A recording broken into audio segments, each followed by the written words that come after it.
ഇന്ന് ചോദ്യം ശരിയിലാക്കിയ ഒരു സ്പെഷ്യൽ ദിവസമാണ്. ആദ്യമായിട്ടൊരു ഗസ്റ്റ് രണ്ടാമത് വരെയാണ്. അതുമാത്രമല്ല, മൈത്രേനെ ചിലപ്പോൾ ഓർമ്മയുണ്ടാവില്ല, നമുക്ക് 500 സബ്സ്ക്രൈബേഴ്സ് ഉള്ളപ്പോഴാണ് മൈത്രേൻ വരുന്നത്. ഇന്ന് നമുക്ക് 2 ലക്ഷം സബ്സ്ക്രൈബേഴ്സിലെത്തി നമ്മുടെ. അത് ശരി. അതൊരു നല്ല അനുഭവമാണ്. നമുക്ക് വലിയ സന്തോഷം. അതുമാത്രമല്ല, നമ്മൾ 25 പേരോളം ആളുകളെ നമ്മൾ ഇൻ്റർവ്യൂ ചെയ്തിട്ടുള്ളൂ. കഴിഞ്ഞൊരു 3-4 കൊല്ലമായി നമ്മൾ ഈ പരിപാടി തുടങ്ങിയിട്ട്. എന്നും വ്യക്തിപരമായിട്ട് എവിടെയെങ്കിലും പോകുമ്പോൾ ആളുകൾ ഓർമ്മിപ്പിക്കുന്ന ഒരു ഇൻ്റർവ്യൂ ആണ് മൈത്രേൻ്റെ. ശരി. മൈത്രേന് ചോദ്യം ശരിയിലോട്ട് ഒന്നും കൂടെ സ്വാഗതം. Thank you. ഇന്നത്തെ ഒരു തലമുറയുടെ മുന്നിൽ രാഷ്ട്രീയ നേതാക്കളും മത നേതാക്കളും പരാജയപ്പെട്ടു നിൽക്കുന്ന ഒരു സമയമാണ് എന്നാണ് എൻ്റെ വ്യക്തിപരമായിട്ടുള്ളൊരു അഭിപ്രായം. അതിന് പല കാരണങ്ങൾ കാണുമായിരിക്കും. അപ്പോഴും വ്യക്തിയുടേതായ അവൻ്റെ വ്യക്തിപരമായ പല ചോദ്യങ്ങളുണ്ട്, അവൻ്റെ വിഷമങ്ങൾ, ബുദ്ധിമുട്ടുകളുണ്ട്. അതായിരിക്കാം ഇന്ന് ചോദിക്കാമെന്ന് വിചാരിക്കുന്നു. ഇന്നത്തെ യുവജനം നേരിടുന്ന ഒരു പ്രതിസന്ധി, ഒരു ആരെങ്കിലും അനുകരിക്കാൻ സാധിക്കാത്ത ഒരു പ്രതിസന്ധി ഉണ്ടെന്ന് മൈത്രേന് തോന്നുന്നുണ്ടോ?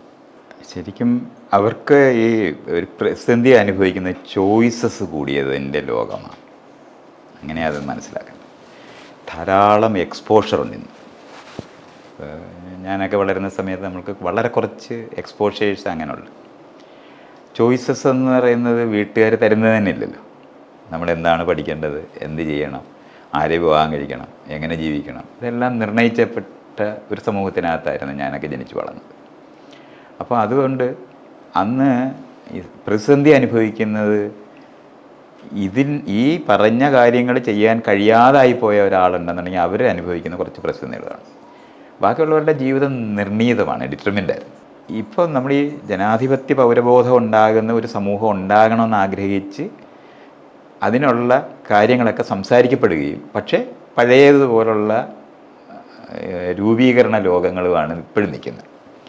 പക്ഷെ ഇൻ്റർനെറ്റ് എന്ന് പറയുന്ന വലിയ ഒരു കണക്ഷൻ, ലോകത്തേക്ക് എക്സ്പോഷർ കൊടുക്കുന്ന, അതിനു മുമ്പ് പത്രങ്ങളും മാസികകളും ടെലിവിഷൻ വരുന്ന സമയത്ത് ഒരു എക്സ്പോഷർ ഉണ്ടായിട്ടുണ്ട്. പക്ഷേ ആ ടെലിവിഷന് ഇൻട്രാക്ഷൻ ഇല്ല, വൺ വേ ആണ്. അതിനുശേഷം ഇൻ്റർനെറ്റ് എന്ന് പറയുന്നത് അങ്ങനെയല്ല. പരസ്പരം എന്ന് പറഞ്ഞാൽ ഇപ്പോൾ നമ്മുടെ നാട്ടിലുള്ള ഒരു സാധാരണക്കാരനായ ഒരാളെ ഈ മറ്റ് രാജ്യത്ത് കണ്ടെത്താൻ പറ്റും. ഭാഷയുടെ കണക്ഷൻസ്, ഏതെങ്കിലും ഒരു ഭാഷ പരസ്പരം അറിയുന്ന ഭാഷയുണ്ടെന്നുണ്ടെങ്കിൽ അവർ കണിശമായിട്ട് അവർക്ക് പരസ്പരം സംസാരിക്കാൻ പറ്റുന്ന ഒരു ഇടവുണ്ട്. ഇങ്ങനെയുള്ള കമ്മ്യൂണിക്കേഷൻ്റെ ലോകങ്ങൾ വികസിച്ചത് കാരണം കൊണ്ട് മനുഷ്യർക്ക് കിട്ടിയിരിക്കുന്ന ഇൻഫർമേഷൻ എന്ന് പറയുന്നത് അവരുടെ പോരായ്മകളെ പറ്റിയുള്ള അറിവ് വളരെയധികം കൂട്ടിയിട്ടുണ്ട്. ധാരാളം സാധ്യതകളുള്ളൊരു ജീവിതമാണെന്നും ധാരാളം വ്യത്യസ്തതകളുള്ള ഒരു ലോകത്താണ് ജീവിക്കുന്നതെന്നുള്ള അറിവുണ്ട്. ആ അറിവിനകത്ത് നമുക്ക് എല്ലാ നിമിഷവും നഷ്ടപ്പെട്ടുകൊണ്ടിരിക്കുന്ന, നേരത്തെ നമ്മൾ സംസാരിക്കുമ്പോൾ യൗവനം നഷ്ടപ്പെട്ടുകൊണ്ടിരിക്കുന്നത് പോലെ സാധ്യതകൾ നഷ്ടപ്പെട്ടിരിക്കുന്ന കാര്യത്തിനെ പറ്റി ഓർമ്മിപ്പിക്കുന്ന ഒന്നാണ്. ഒപ്പം തന്നെയാണ് ഇതുവരെ നമുക്കറിയാത്ത, മറ്റേതെങ്കിൽ വളരെ കൃത്യമായിട്ട് നമ്മൾ ഇന്നത് പഠിച്ചാൽ ഇന്നതായി തീരും, ഇന്ന ജോലി കിട്ടും, അതൊന്നും ആർക്കും ഒരു സംശയമൊന്നും ഇല്ലായിരുന്നു. ഗവൺമെൻറ് ജോബ് ഇങ്ങനെ ആയിരുന്നല്ലോ, സ്വപ്നമായിരുന്നല്ലോ ആൾക്കാർ. അങ്ങനെ അതിനുവേണ്ടി ശ്രമിച്ച് പരാജയമടയുന്നവരെല്ലാവരും കൂടെ എല്ലാ കച്ചവടമൊക്കെ ചെയ്ത് ജീവിക്കുന്നു. ഇങ്ങനെ എല്ലാവർക്കും അറിയാം എന്താണ് ജീവിതം എന്ന വലിയ സംശയമൊന്നുമില്ല. ഇന്ന് അങ്ങനെയല്ലേ, ധാരാളം എക്സ്പോഷർ ഉണ്ടായിരിക്കുന്നതുകൊണ്ട് അത് സാധിക്കുന്നില്ല എന്ന് പറയുന്ന നിലവാരത്തിൽ ചോദിച്ച ചോദ്യത്തിനകത്ത് ഒരു ഉത്തരവുണ്ട്. ഒരു പ്രതിസന്ധി മനുഷ്യർക്കുണ്ടായിട്ടുണ്ട്. പ്രത്യേകിച്ചും യുവജനങ്ങളെ സംബന്ധിച്ചോളം ധാരാളം സാധ്യതകളുള്ളപ്പോൾ നമ്മുടെ നാട്ടിൽ അതില്ലെന്നോ അല്ലെങ്കിൽ എനിക്കതില്ലെന്നോ അനുഭവിക്കുന്നൊരു സ്ഥലമുണ്ട്. അത് സത്യമാണ്. പക്ഷേ സാധ്യതകൾ വളരെയധികം ഉള്ളതിടത്തേക്ക് പോകാനായിട്ട് നമ്മൾ എക്വിപ്ഡ് ആകുന്നില്ല എന്നുള്ളതാണ് നമ്മൾക്ക് ഉണ്ടായിരിക്കുന്ന പ്രതിസന്ധി. അതൊരു സാമൂഹ്യ പ്രതിസന്ധിയാണ്. കാരണം നമ്മളെ ഒരുക്കുന്നില്ല. നമ്മൾ ഇന്ന് ഒരുക്കുന്നത് ഈ പറയുന്ന PSC ടെസ്റ്റ് എഴുതാനോ അല്ലെന്നുണ്ടെങ്കിൽ പരമാവധി PSC എന്ന് പറഞ്ഞാൽ IT പോകുന്നു എന്ന് പറയുന്നത്, ഇങ്ങനെ 1-2 ഓപ്ഷൻസിനൂടെ വന്നു എന്നുള്ളതല്ലാതെ ഇത്രയും സാധ്യതകൾ ഉണ്ടാക്കാൻ അതിനെ എങ്ങനെ ഉപയോഗിക്കണമെന്ന്, എന്ത് ചെയ്യണമെന്ന് അറിഞ്ഞുകൂടാത്ത. എന്നാൽ ഇടയ്ക്ക് നമുക്ക് കാണാൻ പറ്റും ഇപ്പോൾ ഈ റീൽസൊക്കെ ചെയ്യുന്ന ആൾക്കാരൊക്കെ പെട്ടെന്ന് ധനവും ഉണ്ടാക്കുന്നുണ്ട്, അറിയപ്പെടുന്നവരായി മാറുന്നത്. ആകെ അതിനു മുമ്പ് നമുക്കുണ്ടായിരുന്നത് സിനിമ മാത്രമായിരുന്നു. ഏതെങ്കിലും ഒരു സിനിമയിൽ കടന്നുകൂടിയാൽ നമ്മുടെ പടം എല്ലായിടവും ഒട്ടിക്കും. ഒരു രാഷ്ട്രീയക്കാരന് പോലും സാധ്യമല്ലാത്ത നിലവാരത്തിൽ എക്സ്പോഷർ കിട്ടുമായിരുന്നു. ഇങ്ങനത്തെ മേഖലകളായിരുന്നു അതൊക്കെ വളരെ. അപ്പോൾ സിനിമയിൽ എത്തിപ്പെടുക എന്ന് പറയുന്നത് ലക്ഷക്കണക്കിന് പേരുടെ ഇടയിൽ നിന്ന് ഒരു 4-5 പേരിൽ ഒരു സിനിമയ്ക്ക് അത് എത്ര പേരുണ്ടാവും? ഇതൊക്കെയായിരുന്നു ഉണ്ടായിരുന്നത്. അതുകൊണ്ട് ഇത്തരത്തിലുള്ള എക്സ്പോഷർ ഉണ്ടാകാൻ സാധ്യതയുണ്ടെന്ന് തിരിച്ചറിഞ്ഞിരിക്കുന്നതിൻ്റെ പ്രതിസന്ധി അനുഭവിക്കുന്ന ജനതയുണ്ട്, സംശയമൊന്നുമില്ല. പിന്നെ അത് മാത്രമല്ല, ഒരുപക്ഷെ അവരുടെ സാമ്പത്തികമായി എന്തെങ്കിലും ബുദ്ധിമുട്ട് അനുഭവിക്കുന്നവരോ ഒക്കെ അവരുടെ ചുറ്റും പണം, ഇപ്പോൾ പണ്ടത്തെ മാതിരിയല്ലോ, പണം പുറം നാടുകളിൽ നിന്ന് പണം വരുന്നു. അപ്പോൾ ഒരു അസമത്വം കൂടുതൽ അവർ അനുഭവിക്കുന്നുണ്ടോ? കേരളത്തിലെടുത്താൽ താരതമ്യേന ഇപ്പോൾ ഇന്ത്യ പോലെ രാജ്യം എടുക്കുകയാണെങ്കിൽ ഏറ്റവും കുറച്ച് അസമത്വമുള്ള ഒരു പ്രദേശമാണ്. നമുക്ക് മിനിമം എന്ന് പറഞ്ഞാൽ റോഡിൽ പെട്ടുപോയിട്ടുള്ളവരുടെ എണ്ണം കുറവാണ്. അതെ, വീടുണ്ട്, താമസമുണ്ട്. വിദ്യാഭ്യാസം എന്ന് പറയുന്നത് യൂണിവേഴ്സിറ്റി വിദ്യാഭ്യാസം, ഇതെല്ലാം പഠിക്കുന്ന ആർക്കും കിട്ടാനൊക്കുന്ന ഒരു സാധ്യതയുണ്ട്. നമ്മൾ വലിയ വികസിച്ച സമൂഹങ്ങളിലൊക്കെ പോയി കഴിഞ്ഞാൽ യൂണിവേഴ്സിറ്റിയിലൊക്കെ പഠിക്കണമെന്നുണ്ടെങ്കിൽ ആ വീട്ടുകാർക്ക് തന്നെ കഴിയില്ല. അവർ തന്നെ ലോൺ എടുത്ത് പഠിക്കേണ്ടി വരുന്നവരുടെ എണ്ണം ഈ നമ്മൾ പ്രൊഫഷണൽ എന്ന് പറയുന്നിടത്ത് മേഖലയിൽ മാത്രമേ ഉള്ളൂ. ബാക്കി ഒരു MA MSc ഒക്കെ എടുക്കുന്നതിന് വളരെ കുറച്ച് കാര്യങ്ങൾ ധനം മതി, പഠിക്കാൻ പറ്റും. അപ്പോൾ അത്തരത്തിലുള്ള ധനമില്ലായ്മ എന്ന് പറയുന്നത് വളരെ കുറവായ, എന്നാൽ ധാരാളം സാധ്യതകൾ ആ നിലവാരത്തിൽ പ്രൊവൈഡ് ചെയ്യപ്പെട്ടിട്ടുള്ള സമൂഹമാണ് കേരളം. പക്ഷെ എന്നാലും അസംതൃപ്തി, മാനസികമായ അസംതൃപ്തി ഇതൊക്കെ ഉണ്ടെങ്കിലും മാനസികമായ അസംതൃപ്തി ഉള്ളത് കൊണ്ടാണല്ലോ ഇവർ. അത് തന്നെയാണ്, അതാ ഞാൻ ഈ പറഞ്ഞ മാനസികമായ അസംതൃപ്തി എന്ന് പറഞ്ഞാൽ ധാരാളം സാധ്യതകളുള്ള ഒരു ലോകത്താണ് നമ്മൾ ജീവിക്കുന്നതെന്ന് ഉള്ള ഇൻഫർമേഷൻ കൂടുതൽ കിട്ടിയിട്ടുണ്ട്. അതുകൊണ്ട് ഉള്ളത് തന്നെ നമുക്ക് തിരിച്ചറിയാൻ കഴിയാതെ പോകുന്നുണ്ട്. നമ്മൾ തൊട്ടപ്പുറത്തെ സംസ്ഥാനങ്ങളിലൊക്കെ പോയാൽ മതി, നമുക്ക് വളരെ വ്യത്യാസപ്പെട്ട ഒരു സ്ഥലത്താണ് ഇപ്പം നമ്മൾ കേരളത്തിനെ എടുക്കുന്നതുകൊണ്ടാണ്. അല്ലാതെ ഇപ്പോൾ നമ്മൾ വ്യാപകമായി ഇന്ത്യയെ പറ്റിയാണ് സംസാരിക്കുന്നത്, അല്ലെങ്കിൽ ലോകത്തിനെ പറ്റി സംസാരിക്കുക, അങ്ങനെയൊക്കെ ചെയ്യുമ്പോൾ ഇത് ഇങ്ങനെ ഒന്നും പറയാനൊക്കത്തില്ല. പക്ഷേ ഇപ്പോൾ നമ്മൾ രണ്ടുപേരും മലയാളികളായിരുന്നുകൊണ്ട് കേരളത്തിലിരുന്ന് സംസാരിക്കുന്നത് കൊണ്ട് മാത്രമാണ് ഞാനത് അങ്ങനെ പറയുന്നത്. അവിടെ വെച്ച് നമ്മൾ പരിശോധിച്ച് നോക്കിയാൽ ധാരാളം സാധ്യതകളുള്ള ഒരു ലോകത്തിനെ പറ്റി അറിയുകയും അതിന് എക്വിപ്ഡ് ആകാൻ കഴിയാതിരിക്കുന്ന തരത്തിൽ നമ്മളുടെ ഈ വിദ്യാഭ്യാസ സമ്പ്രദായമോ അല്ലെങ്കിൽ അതിനോട് ബന്ധപ്പെട്ട് നിൽക്കുന്ന കോച്ചിങ് നമ്മൾ പറയുന്ന സാധനങ്ങളോ ഒന്നും തന്നെ ഉണ്ടായിട്ടില്ല. അതിപ്പോഴും പഴയ ഈ PSC ടെസ്റ്റ് എഴുതുന്നതിന്, ഏതെങ്കിലും ഒരു ഫാക്ടറിയിൽ ജോലി മേടിക്കുന്നതിന്, പരമാവധി ഇപ്പോൾ പുതിയൊരു ഫാക്ടറി എന്ന് പറയുന്നത് IT ആണ്, അവിടേക്ക് വിടുന്നതിന് കഴിഞ്ഞ് ഈ സ്ഥലത്ത് ഇത്രയും സ്ഥലത്തുള്ള ഓപ്ഷൻസിനകത്തേക്ക് ചുരുക്കിയായിട്ടുള്ള വിദ്യാഭ്യാസമേ ഇപ്പോഴും ഉള്ളൂ. വേറൊരു ട്രെൻഡ് നമ്മളിപ്പോൾ കാണുന്നത് ഒരു വ്യക്തിയുടെ വ്യക്തിത്വ വികസനം എന്ന് പറയില്ലേ, അത് സമൂഹമായിട്ട് ഇടപെടാനുള്ള അവൻ്റെ സാധ്യതകൾ, എക്സ്റ്റെൻഡഡ് ഫാമിലിയുമായിട്ട് ഇടപെടാനുള്ള സാധ്യതകൾ, അതൊക്കെ ഒരു മാനസികോല്ലാസം, പിന്നെ സുഹൃത്തുക്കൾ, സമപ്രായക്കാരായ ആളുകളുമായിട്ടുള്ള സൗഹൃദം, അതൊക്കെ കൂട്ടുകാരെല്ലാം പുറത്തോട്ട് പോകുമ്പോൾ ആ സാധ്യതകളും കുറയുകയാണല്ലോ. അല്ല, അത് അങ്ങനെയല്ല. അത് ഞാൻ പറയുന്നത് കൂട്ടുകാർ പുറത്തോട്ട് പോകുമ്പോൾ ഇവിടെ പോകാൻ പറ്റാതെ ഇരിക്കുന്ന ആളെന്ന് പറയുന്നത് ധനമില്ലായ്മയുടെ മാത്രം പ്രശ്നമല്ല. എവിടെയാണ് ഞാൻ പറഞ്ഞത്, നമ്മുടെ സാക്ഷാത്കാരം, നമ്മളുടെ ആസ്പിറേഷൻ്റെ സാക്ഷാത്കാരത്തിന് നമ്മുടെ സമൂഹം ഒരുങ്ങിയിട്ടില്ല ഇപ്പോഴും. ഈ കോൺട്രഡിക്ഷൻ ഉണ്ട്, അതിന് സംശയമൊന്നും വേണ്ട. പക്ഷെ പുറത്ത് പോകുന്നു എന്ന് പറയുന്നവരും ആ രാജ്യങ്ങളിലേക്ക് പോകാൻ പറ്റുന്നവരായി നമ്മൾ മാറുന്നുണ്ട്. വെറുതെ നമ്മൾ നോക്കിയാൽ മതി. നമ്മളിപ്പോൾ ഗൾഫിലേക്ക് ആൾക്കാർ പോകുമ്പോൾ ആദ്യം പോയിരുന്നത് മുഴുവൻ അൺസ്കിൽഡ് ലേബർ തന്നെയായിരുന്നു. പിന്നെയാണ് നമ്മൾ സ്കിൽഡ് ലേബർ തന്നെ പോകാൻ തുടങ്ങി. എല്ലാവരും പോകുന്നിടത്തേക്ക് പോവുകയും സ്കില്ല് ആർജിച്ച മുഴുവൻ ആൾക്കാരും യൂറോപ്പിലേക്ക് മൈഗ്രേറ്റ് ചെയ്യുന്നിടത്തേക്ക് പോയിട്ടുണ്ട്.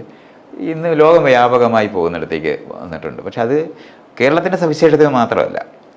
ഈ IT-യിലെ ഏറ്റവും കൂടുതൽ ആൾക്കാർ കയറ്റുമതി ചെയ്തുകൊണ്ടിരിക്കുന്നത് ആന്ധ്രയിൽ നിന്നാണ്. അവരാണ് ശരിക്കും പറഞ്ഞാൽ അമേരിക്ക മുഴുവൻ നിറഞ്ഞിട്ടുണ്ട്. പക്ഷെ നമ്മളെപ്പോഴും കേരളത്തിലുള്ളവരാണ് എല്ലായിടും പോകുന്നതെന്ന് പറയും. പക്ഷെ അങ്ങനെ പറയുമ്പം നമുക്ക് കണക്കെടുത്ത് നമ്മൾ പരിശോധിച്ച് നോക്കിയാൽ ഏറ്റവും കൂടുതൽ ആൾക്കാർ പോയിരിക്കുന്നത് പഞ്ചാബിൽ നിന്നാണ്. കൃഷി കൊണ്ട് സമ്പന്നരായി മാറുകയും അവർ ലോകവ്യാപകമായി മൈഗ്രേറ്റ് ചെയ്ത് പോവുകയും ചെയ്തു.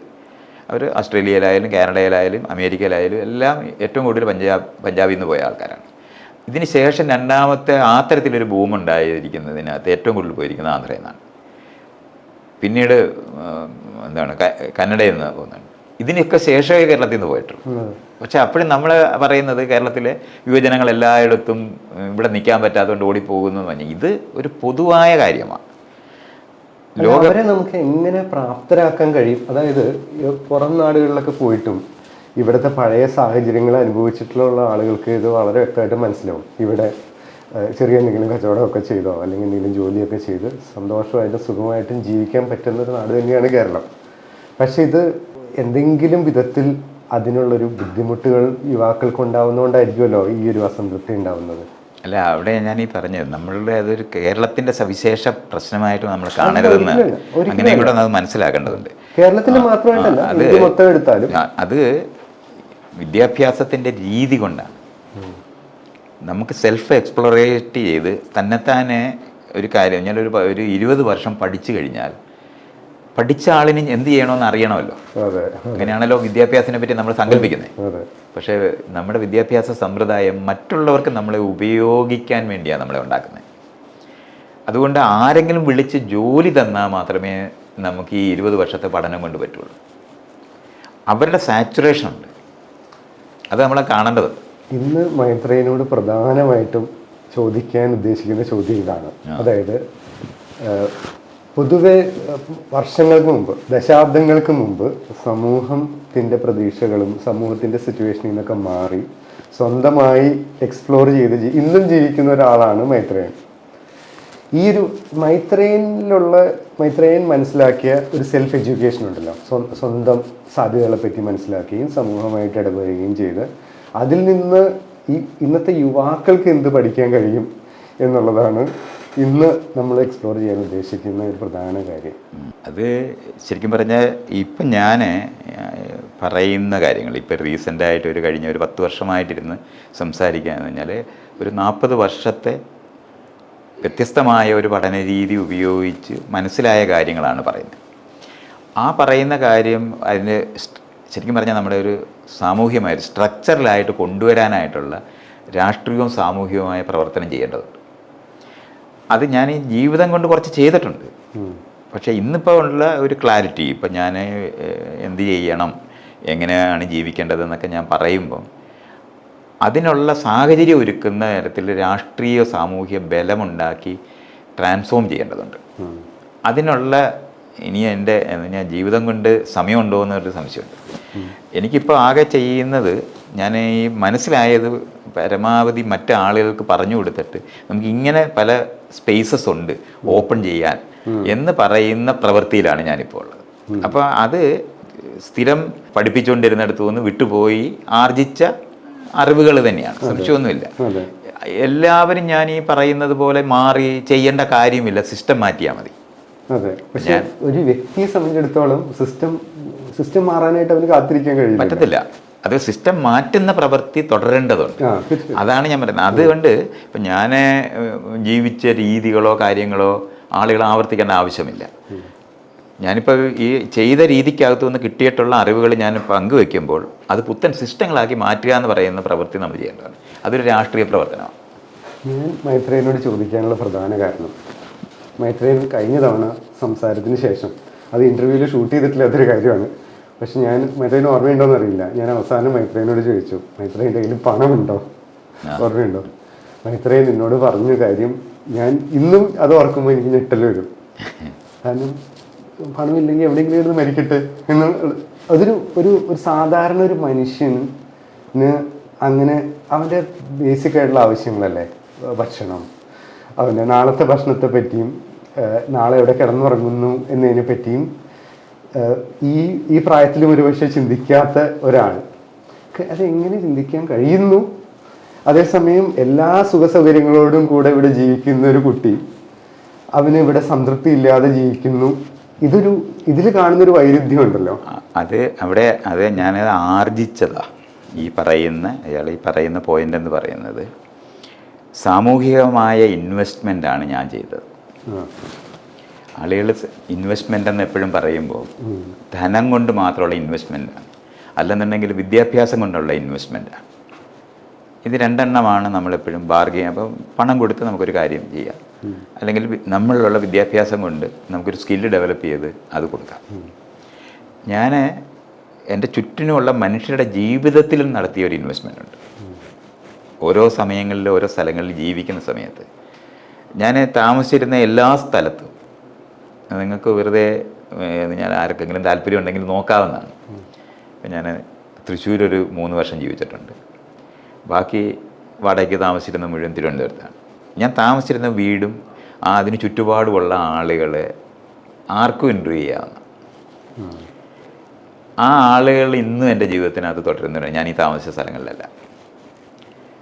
ആ ആളുകളെ അവരിൽ ഞാൻ നടത്തിയ ഒരു സോഷ്യലായിട്ട് നമ്മളെങ്ങനെയാണ് ചുറ്റുപാടുമുള്ള മനുഷ്യരെ നമുക്ക് അനുകൂലമാക്കി മാറ്റേണ്ട ഒരു പ്രവൃത്തിയുണ്ട്.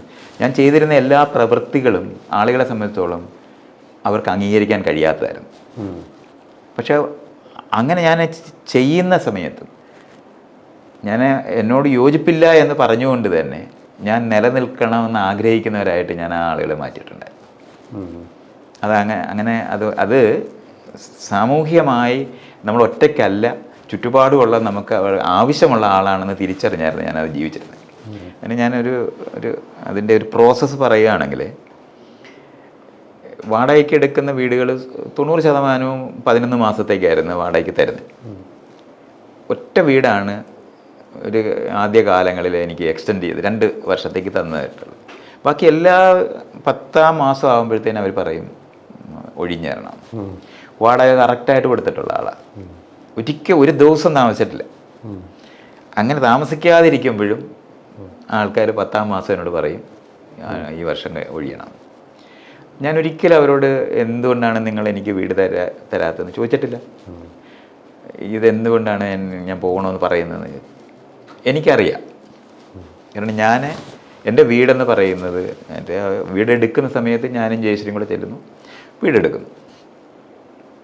ജയശ്രീ ഡോക്ടറാണെന്ന് കേൾക്കുന്നതുകൊണ്ട് തന്നെ പിന്നെ അവരെ സംബന്ധിച്ചോളം വേറെ ഒന്നും. പിന്നെ ഞങ്ങളൊരു 35 വയസ്സ് ഉള്ള മനുഷ്യർ ആയിട്ട് കാണുന്ന കാരണം കൊണ്ട് തന്നെ യൗവനമുള്ള ആളുകളായിട്ട് ഞങ്ങൾ കല്യാണം കഴിച്ചോ ഇല്ലയോ എന്നുള്ള ചർച്ചയൊന്നും ആരും ചെയ്യുന്നില്ല. പിന്നെ തുടങ്ങുമ്പോൾ തന്നെ കുഞ്ഞുമായിട്ടാണ് ചെല്ലുന്നത്. അതുകൊണ്ട് പിന്നെ അങ്ങനത്തെ ഒരിക്കലും എനിക്ക് പറയേണ്ടി വന്നിട്ടില്ല. പക്ഷേ വീട് 2 പേർക്ക് കൊടുക്കുന്ന വീടിനകത്ത് ചുരുങ്ങിയത് ഒരു 5 തൊട്ട് 10 പേരുണ്ടാവും. അവർ എന്തിനാണ് ഞങ്ങളുടെ കൂടെ വന്നിരിക്കുന്നതെന്നൊന്നും ഈ വീട് തന്നവർക്കറിയില്ല. ഞാൻ അവരോട് അങ്ങനെ പറയാറുമില്ല. പക്ഷെ അവർ അപ്പം വാടക കറക്റ്റായിട്ട് കൊടുക്കുന്നുണ്ട്, വീട് നന്നായി നമ്മൾ നോക്കുന്നുണ്ടാവും. ഒരിക്കലും ഞാൻ താമസിച്ചിരുന്ന വീടൊന്നും ഒരിക്കലും എൻ്റെ വീടായിട്ട് തന്നെയാണ് ഞാൻ എല്ലാ വീട്ടിലും താമസിച്ചിട്ടുള്ളത്. അതുകൊണ്ട് ഒരിക്കലും വീട് മോശമാകുക അങ്ങനത്തെ ഒരു കംപ്ലൈൻറ്റ് അവർ പറഞ്ഞിട്ടുമില്ല. പക്ഷേ ഇത്രയും മനുഷ്യർ ഇതെന്താണ് ഈ നടക്കുന്നതെന്ന് അറിഞ്ഞുകൂടാതെ വരുന്നതും അവർ നോക്കുമ്പോൾ ഈ കൂടെ താമസിക്കുന്നവർ തന്നെ 4-5 പേരുണ്ടാവും. അതിൻ്റെ പുറത്ത് എന്നും ആളുകൾ വരുന്നുണ്ടാവും. പിന്നെ ചുറ്റുപാടുമുള്ള പലതരത്തിലുള്ള സമരങ്ങളൊക്കെ അതിൻ്റെ പ്ലക്കാർഡും സാധനങ്ങളൊക്കെ ആയിട്ടായിരിക്കും ആൾക്കാർ ഇവിടെ നിന്ന് തന്നെ ഇറങ്ങി പോകുന്നത്. അപ്പോൾ ഇതൊരു അപകടം പിടിച്ച ഒരാളിനെയാണ് വിളിച്ചു കൂട്ടിയതെന്നുള്ള കാര്യം തിരിച്ചറിയുന്ന എല്ലാ വീട്ടുകാരും ഉണ്ടായിട്ടുണ്ട്.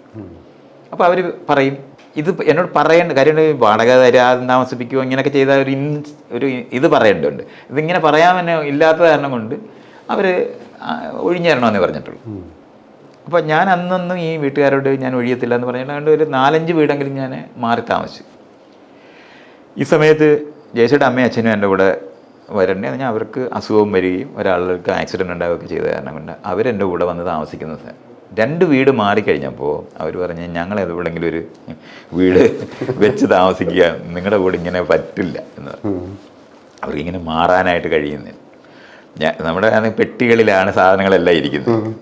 ആവശ്യത്തിന് തുറക്കത്തേ ഉള്ളൂ. കാരണം അടുത്ത വീട്ടിലേക്ക് പെട്ടി കൊണ്ടുപോകേണ്ട കാരണം കൊണ്ട് അങ്ങനത്തെ ജീവിതമായിരുന്നു നയിച്ചിരുന്നത്. പെട്ടികളിങ്ങനെ കറക്റ്റായിട്ട് അടുക്കി വെച്ചിട്ടുണ്ട്. ഞാൻ ഇപ്പോഴും 2 ബാഗ് ജീവിക്കുന്നു എന്ന് പറയുന്നത് അന്നും അങ്ങനെ തന്നെയായിരുന്നു എന്നുള്ളത് ഞാൻ പിന്നീട് കാണുന്നുണ്ട്. ഈ ബാഗിനകത്തുനിന്ന് എടുത്ത് പുറത്തോട്ട് വയ്ക്കുന്ന കസേര മേശയൊക്കെയാണ് വെക്കുന്നത്.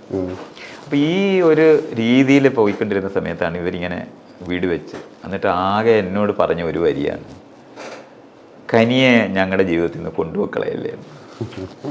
അപ്പോൾ അവർ വീട് അങ്ങ് വെച്ച് താമസമായി. അപ്പോൾ അവരുടെ അടുത്തൊരു വീട്ടിൽ താമസിക്കണം. കാരണം കനിയെ അവരുടെ ജീവിതത്തിൽ നിന്ന് മാറ്റരുതെന്ന് പറയുമ്പം എന്നെ ആളുകൾ പറഞ്ഞങ്ങ് വിടത്തില്ലേ. അപ്പോൾ വാടകയ്ക്ക് പറഞ്ഞു വിടും. അപ്പം എന്ത് ചെയ്യണമെന്ന് അറിഞ്ഞുവിടാതെ വരുമ്പോൾ കനിയെ അവരുടെ വീട്ടിൽ നിന്ന് മാറ്റുകയും ചെയ്യരുത്, അവരുടെ അടുത്ത് താമസിക്കണം. അപ്പം ഞാൻ ഒരു 4 വീടിന് ഇപ്പുറത്തെ ഒരു വീട് കണ്ടുപിടിച്ച്. ആ വീട് കണ്ടുപിടിച്ചതിന് ശേഷം ഞാൻ ആദ്യം ചെയ്തത് ഈ വീട്ടുകാരനുമായിട്ട് പരിചയപ്പെടുക എന്നുള്ളതാണ്. അതുവരെ ഞാൻ ആ വീട്ടുകാരനും അയാളുടെ ഭാര്യ, മക്കള്, അയാളുടെ ഭാര്യയുടെ അമ്മ, ഇവരെല്ലാവരും ഞാൻ നല്ല സൗഹൃദമായി. ഇത് ഞാൻ ഒരു തന്ത്രപരമായി പെരുമാറുന്ന ഒന്നും കൊണ്ടൊന്നുമല്ല, ഞാൻ വളരെ സ്വാഭാവികമായിട്ട് അവരോട് പെരുമാറിയിട്ടുണ്ടെന്നുള്ളതേ ഉള്ളൂ. പക്ഷെ ഞാൻ അവരെ പരിചയമായിട്ട് ഒരു വർഷമായപ്പോൾ അവർ പറഞ്ഞ് മൈത്രേയം മാറണ്ട, ഇവിടെ തന്നെ താമസിച്ചു, ഞങ്ങളുടെ മകള് വലുതാകുമ്പോൾ അവൾക്ക് കൊടുക്കാൻ വെച്ചിരിക്കുന്ന വീടാണ്. അവരാണെങ്കിൽ ഒരു കുടിലായിരുന്നു ആ സമയത്ത് താമസിക്കുന്നത്. അപ്പം ഞാൻ പറഞ്ഞ് ഈ മകള് അവൾക്കൊരു 10-15 വയസ്സ് കാണും, 10 വർഷമൊക്കെ കഴിയുമ്പോൾ ആയിരിക്കുമല്ലോ പോകാൻ വരുന്നത്. അപ്പോൾ 10 വർഷമൊക്കെ കഴിയുന്നത് വരെ അപ്പം ഞാൻ പറഞ്ഞ എന്തായാലും അവൾ കല്യാണം കഴിക്കാതിരിക്കാൻ ഞാൻ നോക്കിക്കൊള്ളാം എന്ന് പറഞ്ഞു. പിന്നെ തമാശയ്ക്ക് പറയുകയൊക്കെ ചെയ്ത് നല്ല സൗഹൃദം ഉണ്ടായി. 10 വർഷമാണ് ആ വീട്ടിൽ താമസം. ഇവിടെ കല്യാണം കഴിച്ചപ്പോഴാണ് ആ വീട് അവർക്ക് കൊടുക്കുക. ഇതിനിടയ്ക്കൊരു സംഭവം ഉണ്ടായി. ആ വീട് ഞാനപ്പോൾ ഇവർ കുടിലാണ് ശരിക്കും കഴിയുന്നത്. അപ്പം ഞാൻ പറഞ്ഞൊരു കാര്യം ചെയ്യാം, നമുക്ക് അപ്പോൾ ഈ ജയശ്രീയുടെ അമ്മയും അച്ഛനും ബേക്കറുടെ ഒരു ഡിസൈനിലുള്ള ഒരു കോസ്ഫോർഡ് ഉണ്ടാക്കിയ ഒരു കോസ്റ്റ് ഇഫക്റ്റീവായ വീട്ടിലാണ് താമസിക്കുന്നത്. അതെ. അപ്പം ഞാൻ ഇയാളോട് പറഞ്ഞു നമുക്ക് ഇതിനൊരു അപ്സ്റ്റെയർ ഉണ്ടാക്കാം. എന്നിട്ട് ഞാൻ അവിടെ താമസിക്കും, നിങ്ങൾ താഴെ താമസിച്ചു, നിങ്ങൾ ഈ കുടിലിൽ ഇങ്ങനെ താമസിക്കണം. അപ്പോൾ അയാൾ പറഞ്ഞു അത് എൻ്റെ ഈ കാശൊന്നുമില്ല, അപ്പം എങ്ങനെയാണ് അങ്ങനെ ഒരു വീട് വയ്ക്കുന്നതെന്ന് ചോദിച്ചു. അപ്പോൾ ഞാൻ പറഞ്ഞു അങ്ങനെയല്ല, വളരെ ചെറിയ കാശിന് ചെയ്യാൻ പറ്റും, ഞങ്ങൾ അപ്പുറത്ത് വെച്ചിരിക്കുന്ന വീടിന് അത്രയും കാശേ ഉണ്ടായിട്ടുണ്ട്. അപ്പോൾ അയാൾ പറഞ്ഞു അയ്യേ ഇത് സിമെൻ്റൊക്കെ തേച്ച് നല്ല ആയിട്ടുണ്ടാക്കിയിരിക്കുന്നത്, അതിൻ്റെ മേളിൽ എങ്ങനെയാണ്. അപ്പോൾ ഇയാളെ ചെക്ക് ഷർട്ടൊക്കെ ഇട്ട് നിൽക്കുകയാണ്. ഞാൻ ചോദിച്ചു നിങ്ങൾ ഈ ഉടുപ്പിട്ടിരിക്കുന്നത് എങ്ങനെയാണെന്ന് ചോദിച്ചു. കണ്ണാടി നോക്കിയേ, കറുത്ത പാൻസും ചെക്ക് ഷർട്ട്. അപ്പം ചെക്ക് ഷർട്ട് മേളിലിരിക്കുന്നത് നല്ല സൗന്ദര്യമായിട്ടാണല്ലോ കാണുന്നത്. അത് എനിക്ക് തോന്നുന്നു ആർഗ്യുമെൻ്റ് അയാളെ വീഴ്ത്തി. അപ്പോൾ എന്നിട്ട് നമ്മൾ പോയി വീടൊക്കെ ഉണ്ടാക്കി നല്ല രസമായിട്ട് വളരെ ബ്യൂട്ടിഫുള്ളായിട്ട് കാണാവുന്ന നിലവാരത്തിൽ അവർ ചെയ്തു തന്നു. പക്ഷെ അവർ മേളിൽ താമസിച്ച് ഞങ്ങൾ താഴെ താമസിക്കുകയാണ് ചെയ്തത്. നല്ല വശത്ത് അല്ല, ഇതിന്ന് ഞാൻ കഥയിൽ നിന്ന് ബ്രേക്ക് ചെയ്യാനല്ല, എനിക്ക് മനസ്സിലായ ഒരു സമ്മതി എന്താണെന്ന് വെച്ചാൽ നേരത്തെയൊക്കെ താമസിച്ച സമൂഹവുമായിട്ട് അങ്ങനെ ഇടപഴകാതെയും നിങ്ങളുടെ മറ്റു കാര്യങ്ങളും, അതായത് നിങ്ങളുടെ പൊളിറ്റിക്കൽ കണക്ഷൻസും മറ്റ് ആക്ടിവിറ്റീസുമായിട്ട് നിൽക്കുമ്പോഴും നിന്ന സ്ഥലത്തെ ആളുകളുമായിട്ട് ബന്ധം സ്ഥാപിച്ചിരുന്നില്ല. അല്ല, അത് ചെയ്തിട്ടുണ്ട്. പക്ഷെ അപ്പോഴും ഇങ്ങനത്തെ ഒരു ഈ തൊട്ടടുത്ത അയൽക്കാരെ അങ്ങനെ ഇണക്കേണ്ട ആവശ്യം അന്നില്ലായിരുന്നു. കാരണം 1 മാസം കഴിയുമ്പോൾ എപ്പോഴും അവർ പറഞ്ഞു വിടുന്ന കാരണം കൊണ്ട് തന്നെ അല്ല. പക്ഷെ ഇതിൽ നിന്ന് ഞാൻ എന്താ ചോദിക്കുന്നതെന്ന് അറിയാം, ഇന്നത്തെ കുട്ടികളുടെ ഒരു പ്രധാന പ്രശ്നം ഈ സോഷ്യൽ ഐസൊലേഷനാണ്. അല്ല, ആ സോഷ്യൽ ഐസൊലേഷൻ ഉണ്ടാകുന്നത് ഈ അറിവില്ലായ്മയുടെ ഒരു പ്രശ്നമാണെന്ന് ഞാൻ പറഞ്ഞത്.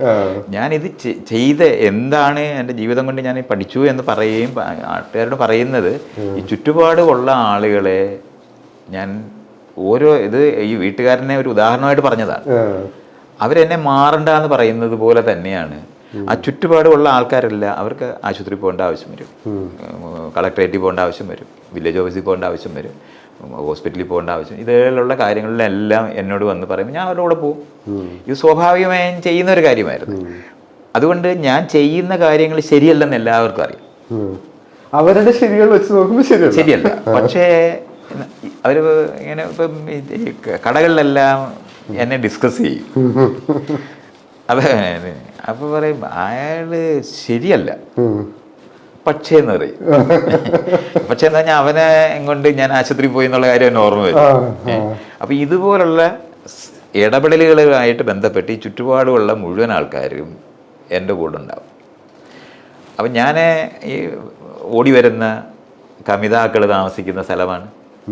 അപ്പോൾ അവർ നോക്കുമ്പോൾ കാണാം കല്യാണം കഴിക്കാത്തവരൊക്കെ വന്ന് താമസിച്ചിട്ട് പോകുന്നു. ഇതൊക്കെ ഭയങ്കര പ്രശ്നങ്ങളാണ്.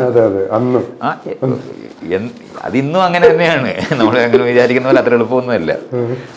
പക്ഷേ ആ സ്ഥലങ്ങളിൽ അത് ചെയ്യുന്ന സമയത്ത് അവിടെ ആരും കയറി വഴക്കിടുകയോ ഒന്നും ഞാൻ ഒരിക്കലും ചെയ്തിട്ടില്ല. ഒരിക്കൽ മാത്രം ഇതിൻ്റെ പുറത്ത് ഭിത്തിക്ക് ഇങ്ങനെ വേശ്യാലയം, ഞാൻ സ്കൂട്ടർ എടുത്ത് ഇങ്ങനെ പുറത്തോട്ട് ഇറങ്ങി വരുമ്പോൾ കുറച്ച് പേര് അവിടെ ഇങ്ങനെ അവിടെ ഒരു പോസ്റ്റ് ഇങ്ങനെ ഇലക്ട്രിസിറ്റി പോസ്റ്റ് അവിടെ കിടപ്പുണ്ട്, അതിന് മണ്ടയിൽ ഇരിപ്പുണ്ട്.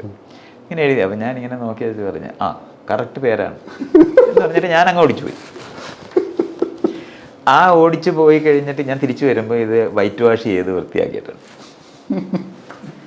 ഞാനിത് ആരാണ് എഴുതിയതെന്ന് ചോദിച്ചിട്ടില്ല, ഇതാണ് ഒന്നും പറഞ്ഞിട്ടില്ല. അതങ്ങനെയാണ് അത് ചെയ്തത്. ഇത് ഈ അവരുമായിട്ട് ഞാൻ ഈ ബന്ധം ഉണ്ടാക്കുന്ന സമയങ്ങളിലെല്ലാം ആളുകൾക്ക് യഥാർത്ഥത്തിൽ റെസിസ്റ്റൻസ് അനുഭവിക്കുന്ന സ്ഥലങ്ങളിലാണ് അവരതൊക്കെ എഴുതുക പറയുക ചെയ്യുന്നത്. ഞാനത് കൈകാര്യം ചെയ്യുന്ന രീതി കൊണ്ട് മാത്രമാണ് അതങ്ങനെ അല്ലാതായി പോകുന്നത്. എൻ്റെ വീട് പൂട്ടാതെയാണ് ഞാൻ ജീവിച്ചിട്ടുള്ളത്. എല്ലാവർക്കും അറിയാം വീട് പൂട്ടിയിട്ടില്ല. ചുറ്റുപാടുള്ള കുട്ടികൾ മുഴുവൻ വരും കനിയായിട്ട് കളിക്കുന്നതിനും. അതുപോലെ തന്നെ അവൾ 2 വീട്ടിലുമായിട്ടാണ് ഓടി നടന്നായിരുന്നു കളിക്കുന്നത്. കുട്ടികളെല്ലാം അവിടെ വരും.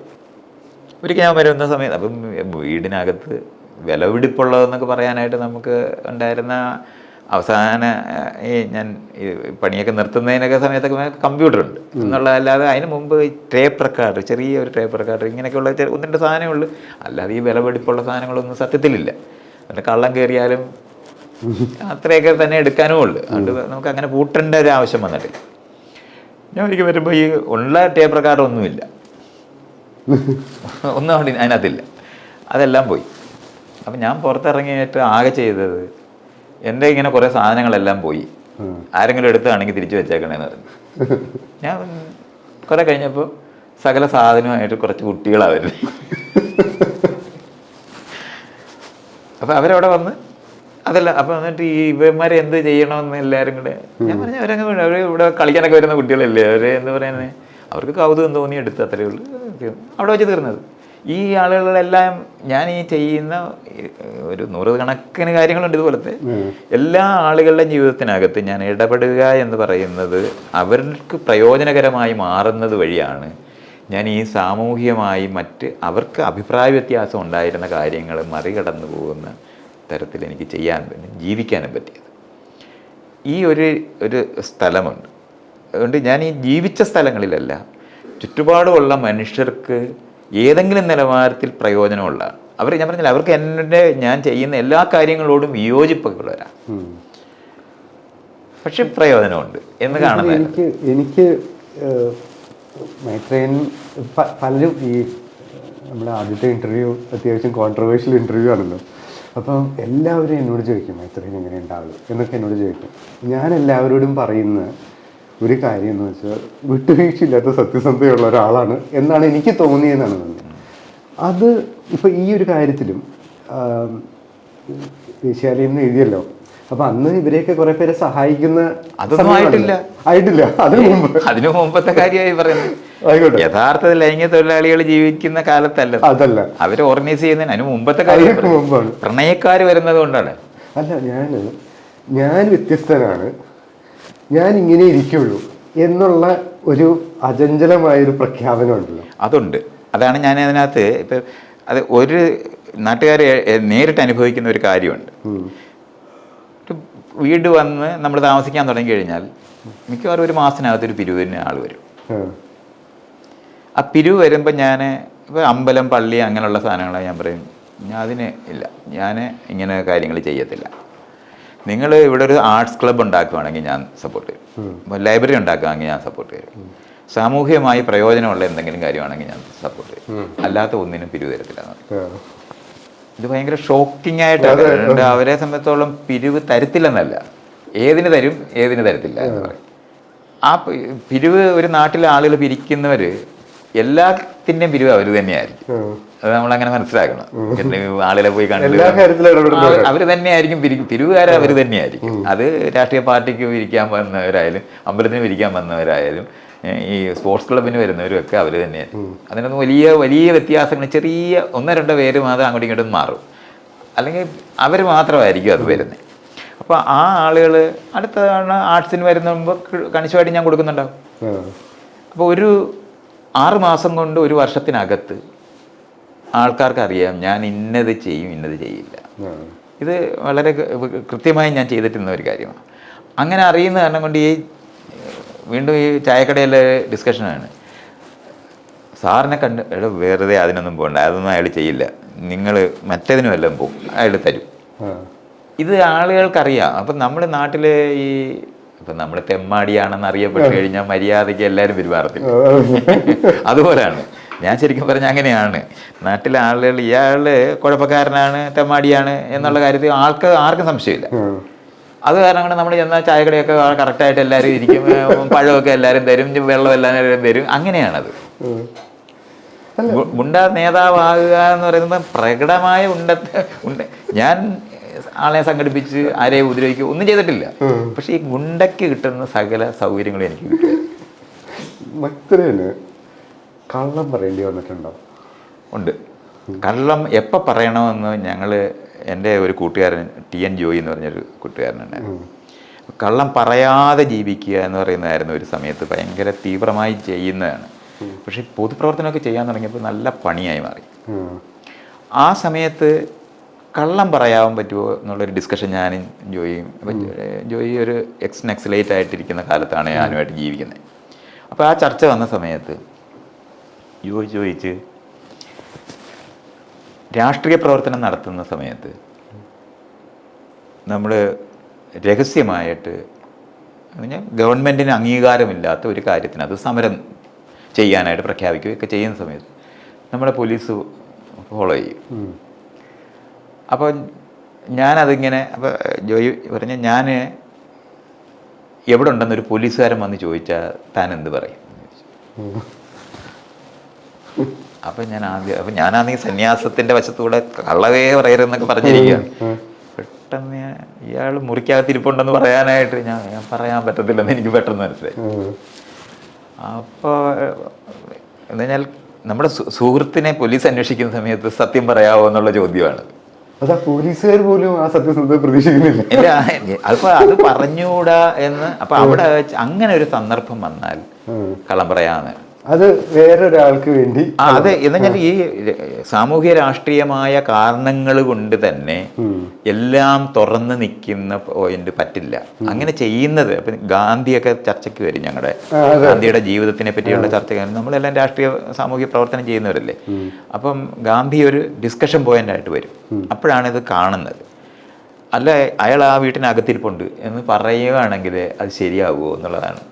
അപ്പോൾ ഞാൻ മനസ്സിലാക്കി അങ്ങനെ ഒരു സന്ദർഭം വന്നാൽ കള്ളം പറയേണ്ടി വരും. അതാണ് ഒന്ന്. കൈക്കൂലി കൊടുക്കാമെന്ന് പറയുന്നൊരു ഡിസ്കഷൻ വന്നു. എപ്പോഴെങ്കിലും കൈക്കൂലി കൊടുക്കാൻ പറ്റുമോ? അപ്പോഴും ഞങ്ങൾ ഡിസ്കഷൻ വന്നപ്പോൾ ജയദേവി പറഞ്ഞ് എനിക്ക് അസുഖം വന്ന് ബോധം കിട്ടുപോയി, കോമ പോയെന്ന പോലെ ബോധം കിട്ടുപോയി, ആശുപത്രി കൊണ്ടുവന്നു. അയാൾക്ക് ചികിത്സ കൊടുക്കണമെന്നുണ്ടെങ്കിൽ ഡോക്ടർക്ക് 200 രൂപ കൊടുക്കണം. കൊടുക്കുകയില്ലയോ? കൊടുക്കരുതെന്നാണ് എൻ്റെ നിലപാട്. രാഷ്ട്രീയക്കാരൻ എന്നുള്ള നിലവാരത്തിൽ കൈക്കൂലി കൊടുക്കരുത്. പക്ഷെ നിങ്ങൾ എന്ത് ചെയ്യും? ഇയാൾ ബോധം കെട്ട് കിടക്കുക, എന്ത് ചെയ്യും? അപ്പോൾ ഞാൻ കൊടുക്കും. അപ്പോൾ കൈക്കൂലി കൊടുക്കാൻ പറ്റുന്ന സ്ഥലമുണ്ട്. എപ്പോഴാണെന്ന് ചോദിച്ചാൽ എൻ്റെ ജീവിതത്തിനകത്ത് ഞാൻ മരിച്ചു പോയാലും നിങ്ങളിത് കൊടുക്കരുതെന്ന് അയാൾ പറഞ്ഞിട്ടാണെങ്കിൽ നമുക്കൊരു സ്പേസ് ഉണ്ട്. ഇതാണ് ഈ മരണത്തിനകത്ത് ഈ ഒരു പ്രശ്നം വരും. മരിക്കുന്നതിന് മുമ്പ് നമ്മൾ എങ്ങനെ മരിക്കണം, എങ്ങനെ നമ്മുടെ ശവശരീരം അടക്കണം എന്നൊക്കെ എഴുതി വെക്കാതെ മരിച്ചാൽ നാട്ടുകാരെല്ലാം ചെയ്യാൻ ബാധ്യത വരും. മക്കൾക്ക് കുഴഞ്ഞു പോകും. അപ്പോൾ എഴുതി വെച്ചിട്ടേ മരിക്കാവൂ എന്ന് പറയുന്നത്. ബോധം കെട്ട് കിടക്കുകയാണെങ്കിൽ രക്ഷയൊന്നുമില്ല. കോമായി പോയ ഒരാളിന് തീരുമാനം എടുക്കാൻ പറ്റത്തില്ല. അയാൾക്ക് വേണ്ടി നമ്മൾ തീരുമാനം എടുക്കാൻ ബാധ്യത വരും. അപ്പം നമ്മൾ കാശ് കൊടുക്കാതിരിക്കുന്നതിന് 200 രൂപ കൊടുക്കാനുള്ള മടി കൊണ്ട് ആണ് നമ്മൾ അയാൾ ചാകാൻ അനുവദിച്ചതെന്ന് വരും. ഇതാണ് പ്രശ്നം ഉണ്ടാക്കുന്ന സ്ഥലങ്ങൾ. അപ്പോൾ ഇതുപോലുള്ള ഈ മേഖലകളുണ്ട്. അതുകൊണ്ട് നമ്മൾ ഈ സത്യസന്ധത എന്ന് പറയുന്നതും ഈ ശരി ചെയ്യുന്നു എന്ന് പറയുന്നതിനും സാഹചര്യത്തിനെ എത്രത്തോളം നിർണീതമാക്കാൻ പറ്റുമെന്നുള്ള കാര്യം കൂടെ നമ്മൾ കാണുന്നത്. അല്ലാതെ ഞാൻ ഒരിക്കലും കള്ളം പറയത്തില്ലെന്നും ഒരിക്കലും ഞാൻ കൈക്കൂലി കൊടുക്കത്തില്ലെന്നും ഒക്കെ ഒരാൾ പറയുമ്പം അയാൾ സാമൂഹികമായോ രാഷ്ട്രീയവുമായോ മറ്റുള്ളവരെ സഹായിക്കുന്ന ഒരു പോയിന്റിൽ ഒരിക്കലും പോയിട്ടില്ല എന്നും കൂടാണ് അതിനകത്ത് അർത്ഥം. ഈ ഗാന്ധിയുടെ സത്യാന്വേഷണത്തിൽ എന്താണ് കുഴപ്പം? ഗാന്ധി ജീവിതത്തിൽ സത്യാന്വേഷണം എന്ന് പറയുന്ന കാര്യങ്ങൾ ചെയ്യുന്നു എന്ന് പറയുമ്പം അദ്ദേഹത്തിൻ്റെ ജീവിതത്തിൻ്റെ മൂല്യബോധങ്ങളുണ്ട്. അതിനോട് ബന്ധപ്പെട്ടാണ് അദ്ദേഹത്തിൻ്റെ സത്യാന്വേഷണങ്ങളൊക്കെ നിൽക്കുന്നത്. ആ മൂല്യബോധങ്ങൾ നമുക്ക് യോജിക്കാൻ പറ്റുന്നതല്ല. അദ്ദേഹത്തിന് ജാതി ബോധമുള്ള ആളായിരുന്നു. എന്ന് പറഞ്ഞാൽ ഇവിടെ വൈക്കം സത്യാഗ്രഹത്തിന് വന്നിട്ട് ഇണ്ടംതുരുത്തി മനയിലെ പുറത്തൊരു കട്ടിലിട്ട് അവിടെ ഇരുത്തിയാണ് ഈ അകത്ത് ആ മനയിലെ നമ്പൂതിരിയെ സംസാരിക്കുന്നത്.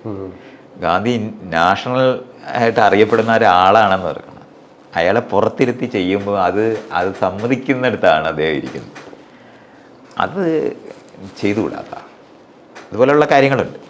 അപ്പോൾ ഇതുപോലെ ആ സത്യാന്വേഷണ പരീക്ഷണങ്ങളൊക്കെ അദ്ദേഹത്തിൻ്റെ കാര്യം പറയുമ്പോൾ ലൈംഗികമായ ചോദന ഉണ്ടാകുന്നുണ്ടോ എന്ന് പരിശോധിക്കാനായി യൗവന ഉള്ള പെൺകുട്ടികളുടെ കൂടെ കിടന്നു നോക്കിയിട്ടുണ്ട് അദ്ദേഹം. അവരുടെ ജീവിതത്തിനെ പറ്റി അദ്ദേഹം ഓർക്കുന്നില്ല. ചെയ്തത് അദ്ദേഹത്തിൻ്റെ വശത്തൂടെ ശരിയാ, ഇത് ഇങ്ങനെ ഉണ്ടാകുന്നില്ല എന്ന് എനിക്ക് നോക്കണമെങ്കിൽ വേറെന്താ വഴി എന്ന് ചോദിക്കുമ്പോൾ മറ്റുള്ളവരുടെ അവകാശങ്ങളെപ്പറ്റിയും അവരുടെ മാനസികമായ വശങ്ങളെപ്പറ്റിയും അദ്ദേഹം ഓർക്കുന്നില്ല എന്ന് പറയുന്ന സ്ഥലമുണ്ട്. അതുകൊണ്ടാണ് നമ്മൾ പലപ്പോഴും സത്യാന്വേഷണ പരീക്ഷണങ്ങളെന്ന് പറയുന്നതിനെ വെറുതെ നമുക്കങ്ങനെ കാണാനൊക്കത്തില്ല. എനിക്ക് നിങ്ങളുടെ ഹൃദയം ഇടിക്കുന്നുണ്ടോ എന്ന് പരിശോധിക്കാനായിട്ടുള്ള ഞാൻ ചെയ്യാൻ തുടങ്ങിയ എന്തായിരിക്കും ഇയാളുടെ അവസ്ഥ? അത് അനങ്ങുന്നോന്ന് ക്യൂരിയോസിറ്റി മാത്രമേ. ഞാനൊരു ശാസ്ത്രജ്ഞനാണ്, എനിക്ക് നിങ്ങളുടെ ഹൃദയം ഇടിക്കുന്നത് കാണണമെന്ന് ആഗ്രഹമുണ്ടെന്ന് പറഞ്ഞിട്ട് ഇയാള് പിടിച്ച് അവിടെ കിടത്തി മുറിച്ച് കാണാൻ പറ്റുമോ? ഈ ഇങ്ങനെ വരുന്ന സ്ഥലങ്ങളുണ്ട്. കൺസേൺ ഉണ്ടായിരിക്കുന്നു. ലോകത്തിനെ പറ്റിയുള്ള അറിവും കൂടെ ചേർന്നെങ്കിൽ മാത്രമേ നമ്മൾ ആ പറയുന്ന നിലവാരത്തിലുള്ള സാധ്യതയുള്ളൂ. അവിടെയാണ് ഞാൻ നേരത്തെ പറഞ്ഞ രാഷ്ട്രീയ സാമൂഹ്യ സാഹചര്യങ്ങളിനകത്ത് ശരിതെറ്റുകൾ മാത്രമേ ഉള്ളൂ. അല്ലാതെ അബ്സല്യൂട്ടായി സത്യം പറയുക എന്ന് പറയുന്നൊരു സത്യമൊന്നുമില്ല. സത്യം പറയുന്നെന്ന് പറയുന്നത് ആരാണോ നമ്മളെ ഉപയോഗിക്കുന്നത്, ആരാണോ നമ്മളെ വളർത്തുന്നത്, അവർക്ക് സൗകര്യമാണ് നമ്മൾ സത്യം പറയുന്നത്. അതിനാണ് സത്യം പറയണമെന്ന് പറയുന്നത്, അല്ലാതെ നമുക്ക് വേണ്ടിയല്ല.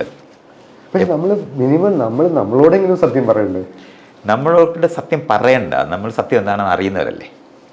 അല്ല, നമ്മളിങ്ങനെ ഈ പൊതുവെ പലരും പറയില്ലേ, നമ്മൾ കള്ളം പറഞ്ഞ് കഴിയുമ്പോൾ അതൊരു ശീലമാവുമല്ലോ, പിന്നെ നമ്മുടെ കള്ളങ്ങൾ തന്നെ നമ്മൾ വിശ്വസിക്കുന്നൊക്കെ. കള്ളം പറയുക എന്ന് പറയുന്നത് നേരത്തെ ഞാൻ 2-3 സന്ദർഭങ്ങൾ പറഞ്ഞില്ലേ, അത് മാത്രമല്ല. ഇയാൾ ഒരുങ്ങി റോഡിലോട്ട് ഇറങ്ങുന്നത് കള്ളമല്ലേ? അപ്പൊ പിന്നെ എന്തിനാ അറിയുന്നത്? അപ്പൊ ഈ കള്ളം പറയുക എന്ന് പറയുന്നത് പോലെ മാത്രമല്ല, ഒന്നുകൂടെ പറയാം. കടുവ ഭയങ്കര ശക്തിമാനല്ലേ? നമുക്കറിയാവുന്ന എല്ലാ ഈ പ്രെഡേറ്ററായിട്ടിരിക്കുന്ന പിടിച്ച് തിന്നാൻ പറ്റുന്നതിൽ ഏറ്റവും ശക്തിയാണ് ഞാൻ സിംഹത്തിനേക്കാളും ശക്തിയുള്ള. പക്ഷെ മാനെ പിടിക്കാൻ പോകുന്നത് എങ്ങനെയാ? പമ്മിയാ പോകുന്നത്. അപ്പൊ മാൻ ഇങ്ങനെ പറയാണ്, നിങ്ങൾ ഭയങ്കരനാണെന്നാണല്ലോ പറച്ചില്ലേ, പിന്നെ എന്തിനാണോ ഈ പമ്മി വരുന്നതെന്ന് ചോദിച്ചാൽ, അങ്ങനല്ല എണ്ണിട്ട് നിന്ന് വരുന്നതെന്നുണ്ടെങ്കിൽ ഒരു മാനെ കിട്ടുമോ? ഒട്ടും പറ്റില്ല. അത്രയും ലളിതം അത്. അപ്പൊ നമ്മൾ ഈ പറയുന്ന പോലെ അല്ലേ ജീവിതം. സത്യം എന്താണ്? അങ്ങനെ ഒരു സത്യമേ ഇല്ലെന്ന് അറിയുന്ന ആളാ ഞാൻ. അപ്പുറത്തിരിക്കുന്ന ആളിന് പ്രയോജനപ്രദമായി ഇരിക്കുന്നുണ്ടോ എന്ന് മാത്രമേ നോക്കാറുള്ളൂ. അവർക്ക് പ്രയോജനപരമായി ഇരിക്കുക എന്ന് പറയുന്നതാണ് സത്യമായിട്ടിരിക്കുക എന്നുള്ളത്. ഇതൊരു ഭയങ്കര ഈ ചോദ്യം തുടങ്ങിയ വഴിയും പോയ വഴിയും വളരെ അബ്സല്യൂട്ട് സത്യസന്ധതയുള്ള ഒരാള് സത്യമേ ഇല്ല എന്ന് പറയുന്നതൊരു ഞാൻ പറഞ്ഞല്ലേ, ഞാൻ കഴിയുന്നതും മറ്റുള്ളവർക്ക് പ്രയോജനപ്രദമായി ഇരിക്കുന്നത് വഴി ഉണ്ടാകുന്ന സത്യസന്ധതയാണ്. അപ്പം നമ്മളെ കൂടെ ചിലപ്പോൾ ഉപേക്ഷിച്ച് നമുക്ക് ചെയ്യേണ്ടി വരും. അല്ല, അതായത് നമ്മൾ സത്യത്തിന് വേറൊരു ആസ്പെക്റ്റ് ഉണ്ടല്ലോ. അതായത് നമ്മളൊരു വേറൊരാളുടെ അടുത്ത് കള്ളം പറയേണ്ടി വരുമ്പോൾ നമ്മളുടെ മുകളിലുള്ള അയാളുടെ ശക്തിയുടെ ഒരു അംഗീകാരം കൂടിയല്ലേ അത്? അങ്ങനെ തന്നെയാണ്. അത് വ്യക്തിഗതമായിട്ട് മാത്രം നിൽക്കുന്ന ഒരു കാര്യമല്ല. നിങ്ങളും കൂടെ ചേർന്ന് അവിടെയാണ് ഇയാൾ ആ പറഞ്ഞ വരി നിൽക്കുന്നത്. നമ്മളെ കള്ളനാക്കുന്നത് അപ്പുറത്തിരിക്കുന്ന ആളും കൂടെ. നമ്മൾ സത്യമായി പറഞ്ഞാൽ നമുക്ക് വ്യക്തിപരമായ അപകടമല്ല, എല്ലാവർക്കും അപകടം വരുന്നത്. നേരത്തെ ഞാൻ പറഞ്ഞത് കൂട്ടുകാരനോട്, അപ്പോൾ പോലീസുകാരൻ ചോദിച്ചു, ഞാൻ പറഞ്ഞു സത്യം പറയാൻ എല്ലാവരും പറഞ്ഞു. അതുകൊണ്ട് ഞാൻ പറഞ്ഞു അച്ഛൻ പത്തായത്തിലില്ല എന്ന് പറയുന്ന പോലെ സത്യം പറഞ്ഞു പോയാലുണ്ടാകുന്ന, അച്ഛൻ പറഞ്ഞിട്ടുണ്ട് ഞാനിവിടെ ഇല്ലെന്ന് പറയണം. അപ്പോൾ അച്ഛൻ പത്തായത്തിൽ കയറിയിരിക്കുന്നത് കുട്ടി കണ്ട് അച്ഛൻ പത്തായത്തിലില്ലെന്ന് പറഞ്ഞു. അതായത് അപ്പോൾ കള്ളം നമ്മൾ വേറൊരാൾ നമ്മളോട് സത്യം പറയണമെന്ന് നമ്മൾ ആഗ്രഹിക്കുന്നുണ്ടെങ്കിൽ അയാൾ പറയുന്ന സത്യം അംഗീകരിക്കാൻ നമ്മൾ തയ്യാറായിരിക്കണം എന്നാണ്. അല്ല, അങ്ങനെയാണ്. നമുക്ക് പ്രയോജനമുള്ള സത്യാന്വേഷണമേ നമ്മൾ ചെയ്യുന്നുള്ളൂ. അതുകൊണ്ടാണ് ഞാനത് പറഞ്ഞത്. കടുവയും മാനും ഒക്കെ ആയിട്ട് നമ്മൾ അത് കാണുമ്പം നമ്മൾ മനസ്സിലാക്കാനുള്ളത് കള്ളം ചെയ്യണമെന്നുള്ളത് കൊണ്ടല്ല, കള്ളം പറയാനുമല്ല. ജീവിതം അങ്ങനെയല്ല രൂപപ്പെട്ടു വന്നതാണ്. ഒന്നൊന്നിനെ ആഹരിച്ചുണ്ടായ ഒരു ലോകവും കൂടാണ്. ബലമുള്ള ഒരു നിർണയിക്കുന്ന സമൂഹം കൂടാണ്. ആധിപത്യത്തോടെ പെരുമാറുന്ന സമൂഹത്തിനകത്ത് ആധിപത്യം ഇല്ലാത്ത ഒരാൾ ജീവിക്കുന്നത് എങ്ങനെയാണെന്ന് പറയുന്ന ഒരു സ്ഥലങ്ങളുണ്ട്. കീഴടങ്ങി നിന്നാണ് ഇണക്കി എന്നാൽ ആനയെ നമ്മൾ ഇണക്കി നിർത്താനായിട്ട് ശ്രമിക്കുന്ന സ്ഥലങ്ങളുണ്ട്. അടിക്കുക മാത്രമല്ല, പാലും പഴവും ഒക്കെ കൊടുത്തൊക്കെ ചെയ്യുന്ന നിലവാരത്തിലുള്ള കാര്യങ്ങളെല്ലാം ചെയ്യും. അപ്പോൾ ഈ ചെയ്യുന്ന രീതി നമുക്ക് അനുകൂലമാക്കാൻ വേണ്ടി ചെയ്യുന്ന കാര്യങ്ങളായിട്ട് കാണണം. എല്ലാവരും ഒരുപോലെ പെരുമാറുന്ന തുല്യരായിരിക്കുന്ന ഒരു സാമൂഹിക സാഹചര്യത്തിൽ കള്ളം പറയണമെന്ന് ചോദിച്ചാൽ കള്ളം പറയത്തില്ല എന്നുള്ളത്. ആവശ്യമില്ല. എപ്പോഴാണ് കള്ളം പറയുന്നത്? നമുക്ക് ആഗ്രഹിക്കുന്ന കാര്യം ചെയ്തെടുക്കാൻ കഴിയില്ല എന്നുള്ള നമ്മുടെ തിരിച്ചറിവ് കൊണ്ടാണ് നമ്മളത് ചെയ്യാൻ ബാധ്യത. അതുകൊണ്ടാണ് ഞാൻ ആ കടുവയുടെ കാര്യം പറഞ്ഞത്. കടുവയ്ക്കറിയാം പമ്മി പോയില്ലെങ്കിൽ ഒരിക്കലും ഒരു ആനയെ കിട്ടത്തില്ല. സത്യസന്ധമായി എണ്ണിട്ട് നിന്ന് ഗർജിച്ച് ഞാൻ വരുവാണ് എന്ന് പറഞ്ഞിട്ട് ഒരു കാര്യം നടക്കത്തില്ല. ഇത്രയും മനസ്സിലാക്കിയാൽ മതി. അപ്പം ഇത് മനുഷ്യരുണ്ടാക്കിയ ഒരു കള്ളത്തിൻ്റെ ലോകമല്ല. ഒന്നൊന്നിനെ ആഹരിക്കുന്ന ലോകം രൂപപ്പെട്ടതിനകത്ത് ഇത്തരത്തിലെ തന്ത്രങ്ങൾ ഉപയോഗിച്ചിട്ടാണ് എല്ലാ ജീവിയും ഇരപിടിക്കുന്നതും ആഹാരിയെ ഒഴിവാക്കുന്നതും. പെർഡേറ്ററെ ഒഴിവാക്കുന്നതിനും നമ്മൾ ഇതുപോലുള്ള കോമഫ്ലാഷൊക്കെ ചെയ്തിരിക്കത്തില്ല. ഇതെല്ലാം ചെയ്തിട്ടല്ലേ വരുന്നത്. ഇതുപോലുള്ള ലോകങ്ങളും കൂടെ നമുക്കുണ്ട്. അതിനെ നമ്മുടെ രണ്ടുപേര് ചേർന്നുണ്ടാക്കുന്ന കരാറിനകത്താണ് സത്യസന്ധതയുള്ളത്. അത് രണ്ടുപേര് തമ്മിൽ കരാറെന്ന് പറഞ്ഞാൽ രണ്ടുപേര് ചേർന്ന് പ്രവർത്തിക്കുമ്പോഴാണ് കരാർ. കടുവയും മാനും തമ്മിൽ കരാറുണ്ടാകാനൊക്കത്തില്ല. നമ്മൾ തിരിച്ചറിയാം. അതുകൊണ്ടാണ് അങ്ങനെയുള്ള സ്ഥലങ്ങളിൽ പറ്റത്തില്ല. എപ്പോഴാണ് കരാർ, എവിടെയാണ് സത്യസന്ധത? ഞാനിപ്പോൾ ഇന്ന് 10 മണിക്ക് നിങ്ങളെ കാണാൻ വരും എന്ന് പറയുമ്പോൾ ഞാൻ വരണം, കരാറ് പ്രകാരമാണ്. അപ്പോൾ അത് തെറ്റിക്കുമ്പോഴാണ് തെറ്റും ശരിയൊക്കെ ഉണ്ടാകുന്നത്. അപ്പോഴാണ് സമയത്തിന് ചെയ്യാതിരിക്കുന്നവൻ കള്ളം പറയാൻ ബാധ്യത വരുന്നത്. കരാറ് തെറ്റിക്കുമ്പോഴാണ് അവർ കള്ളം പറയുന്നത്. ആ എഗ്രിമെൻ്റ് ഇല്ലാത്ത സ്ഥലങ്ങളിലല്ല. അപ്പം അത് മനുഷ്യരെന്ന് പറയുന്ന ജീവി ഒരു സംഘജീവി ആയതുകൊണ്ട് നേരത്തെ തന്നെ ഒത്തിരി കരാറുകളിനകത്തേക്കായിരിക്കും ഒരു കുട്ടി ജനിക്കുന്നത്. അച്ഛനും അമ്മയും നാട്ടുകാരും വീട്ടുകാരും എന്ന് പറയുന്നത് അവിടുത്തെ അധിപനായിരിക്കുന്നവരൊക്കെ ആൾക്കാരുടെ കരാറുകളിനകത്ത്, അതാണ് നിയമം നമ്മൾ പറയുന്നത്. നിയമത്തിലേക്ക് ജനിക്കുന്നത് വഴിയാണ് നമ്മൾ ഈ പറയുന്ന ഫ്ലെക്സിബിലിറ്റി ശരീരത്തിന് ആവശ്യമാണ്. അപ്പോൾ ആനയാണ് വരുന്നതെങ്കിൽ ഒഴിഞ്ഞു നിൽക്കണം എന്ന് നമ്മൾ പഠിക്കും. എന്ന് പറഞ്ഞാൽ ആധിപത്യമുള്ള ഒരാൾ വരുന്നതെങ്കിൽ ഒഴിഞ്ഞു നിൽക്കണം. കുട്ടികളെയൊക്കെ കുട്ടിക്കാലത്ത് തന്നെ കാര്യം ആ വരുന്ന ആൾ അപകടകാരിയാണ്, ഇവിടുത്തെ എന്താണ് ആധിപത്യമുള്ള ആളാണ് എന്ന് കാണുമ്പോൾ ഒഴിഞ്ഞു നിൽക്കണമെന്ന് ജീവികൾ പഠിക്കുന്ന പോലെ തന്നെ നമ്മൾ അതേ ജീവി തന്നെയാണ്, നമ്മൾ അങ്ങനെ പഠിച്ചേ പറ്റൂ. അപ്പോൾ ആ സമയത്ത് ആ ഒഴിഞ്ഞു നിൽക്കുക എന്ന് പറയുന്നത് നീ എന്താ ധീരനല്ലേ, കള്ളനാണോ എന്നൊക്കെ ചോദിച്ചു കഴിഞ്ഞാൽ കുഴഞ്ഞു. അങ്ങനെ അപ്പോൾ അങ്ങനെ ഒത്തിരി കാര്യങ്ങൾ നമ്മൾ അങ്ങനെ ചെയ്യാൻ ബാധ്യത വരും. ഇപ്പം സാമൂഹികമായ ആധിപത്യമുള്ള ഒരാൾ ഈ മുറി തുറന്ന് ഇങ്ങോട്ട് കയറിയാൽ മതി, നമ്മൾ രണ്ടുപേരും കൂടി ഇങ്ങനെ ഇരുന്ന് സംസാരിക്കുന്നത് ഡിസർപ്റ്റ് ചെയ്യും. ആ സ്ഥലങ്ങളുണ്ടെന്നറിയുന്നത്. സത്യസന്ധമായി ഞങ്ങളിവിടെ ഇൻ്റർവ്യൂ നടത്തിക്കൊണ്ടിരിക്കുകയാണ്. ഈ നിങ്ങൾ വെറുതെ പറഞ്ഞ ഇവിടുത്തെ ചീഫ് മിനിസ്റ്റർ ഇപ്പോൾ കടന്നു വന്നാൽ മതി, കഴിഞ്ഞു എല്ലാം കഴിഞ്ഞു. നമ്മൾ രണ്ടുപേരും ഇങ്ങനെ ഇരുന്ന് മിണ്ടാനൊക്കത്തില്ല, അയാൾ കണ്ടില്ല എന്ന് നടിക്കാനൊക്കത്തില്ല. ഉം. ഇത് മുഴുവൻ ഡിസ്റപ്റ്റ് ചെയ്യും. ആ സമയത്ത് നമ്മൾ ഒന്നീ കഥ അടച്ച് ഇവിടെ രഹസ്യ യോഗം കൂടിയിരിക്കുന്ന പോലെ പെരുമാറേണ്ടി വരത്തില്ലേ? ഇതെല്ലാം ചെയ്യേണ്ടി വരും. അപ്പം അത് അങ്ങനെ പറയണം. ഇതൊന്നും തന്നെയും കള്ളം പറയുന്നതിനുള്ള ന്യായങ്ങളല്ല. ജീവിതം അത്ര ലളിതമായി സത്യം പറയാവോ കള്ളം പറയാവോ എന്ന് ചോദിക്കുന്ന ചോദ്യത്തിനകത്ത് തീരത്തില്ലെന്ന് പറയാറ്. അല്ല പക്ഷേ എൻ്റെ ഒരു സംശയം, നമ്മളുടെ ഈ സമൂഹത്തെയും ഒരുപക്ഷെ പല ഇൻസ്റ്റിറ്റ്യൂഷൻസിനെയും ഭയന്നിട്ട് ആളുകൾ കള്ളം പറയേണ്ട ആവശ്യമില്ലാത്ത സ്ഥലങ്ങളിൽ പോലും കള്ളം പറയേണ്ടി വരുന്നുണ്ടല്ലോ. അതുകൊണ്ട് അതൊക്കെ കുറേയൊക്കെ ഒഴിവാക്കാനോ? കണിശമാണ്. അതൊന്നും അങ്ങനെയല്ല. അതിനെയാണ് നമ്മൾ തുല്യമായ ഒരു സമൂഹം രൂപപ്പെടുത്തണമെന്ന് ആഗ്രഹിക്കുന്നത്. എന്തുകൊണ്ടാണ്? ഈ കള്ളം പറയുന്നവരുണ്ടാകാതിരിക്കാനും കൈക്കൂലി ഒഴിവാക്കാനും നാട്ടിനകത്ത് സാമാന്യനെ കൊള്ളാവുന്ന ഒരു നീതി ഉണ്ടാക്കാനും ഒക്കെ ശ്രമിക്കുന്നതാണ്. അതങ്ങനെ അല്ലെന്ന് വിചാരിക്കല്ല. ഞാൻ പറയുന്നത് എന്താണെന്ന് വെച്ചാൽ, മൈത്രേയൻ ഇത്രയും മുമ്പ് ഈ മൈത്രേയൻ പറയുന്ന പല കാര്യങ്ങളും കൊണ്ട് പലർക്കും എതിർപ്പുണ്ട്. പലതരം ബുദ്ധിമുട്ടുകളും മൈത്രേയൻ അനുഭവിച്ചായിട്ട് ഇപ്പോൾ പറയുന്നുണ്ടല്ലോ. ഇപ്പോൾ പല കാര്യങ്ങളും ഒളിച്ച് ചെയ്തെങ്കിൽ ഇത്രയും ബുദ്ധിമുട്ടുണ്ടാവില്ലല്ലോ. പക്ഷേ അത് നമുക്കൊരു പ്രചോദനമല്ലേ? അതായത് ഈ കള്ളമൊന്നും പറയേണ്ട ആവശ്യമില്ല. അതായത് ഒരു ലൈംഗികമായ കാര്യങ്ങൾ, പ്രണയം, ഇങ്ങനെയുള്ള കാര്യങ്ങളിലൊന്നും കള്ളം പറയേണ്ട ആവശ്യമുണ്ടോ? ഇല്ലത്തെ. അതുകൊണ്ടാണ് അത് പഴയ സംസ്കാരം എന്ന് പറയുന്നത് തട്ട് സമൂഹത്തിൻ്റെതാണ്, ഹെറാർക്കിക്കലായ സമൂഹത്തിൻ്റെയാണ്. അതിനകത്ത് കീഴ്വഴങ്ങി നിൽക്കുകയും പഞ്ചപുച്ഛം അടക്കി നിൽക്കുകയും ഓച്ചാനിച്ച് നിൽക്കുക എന്നൊക്കെ പറയുന്നത് പഠിപ്പിക്കുന്നതല്ലേ. അതിന് ശീലത്തിൽ കഴിയുന്നവരാണ്. ജനാധിപത്യ സമൂഹം വന്നു എന്നുള്ളതാണ് നിങ്ങൾ പറയുന്നത്. അല്ല, സമൂഹം വന്നുകൊണ്ട് അതാണ് ആ ഓപ്ഷൻ ഇല്ലാതിരുന്ന സമയത്ത് ഇത് ഈ ഒരു ചോദ്യമില്ല. അപ്പം നമുക്കൊരു ഓപ്ഷൻ വന്നിരിക്കുന്നത് പഴയ രീതിയിൽ നമ്മൾ പഴയതുപോലെ ഓച്ചാനിച്ച് പെരുമാറണോ, തലചൊറിഞ്ഞ് നിന്നിട്ട് അവകാശബോധമുള്ള മനുഷ്യരായി മാറേണ്ട ഉണ്ട് എന്നുള്ളതാണ് നിങ്ങൾ പറയുന്നത്. അത് സംശയമൊന്നുമില്ല.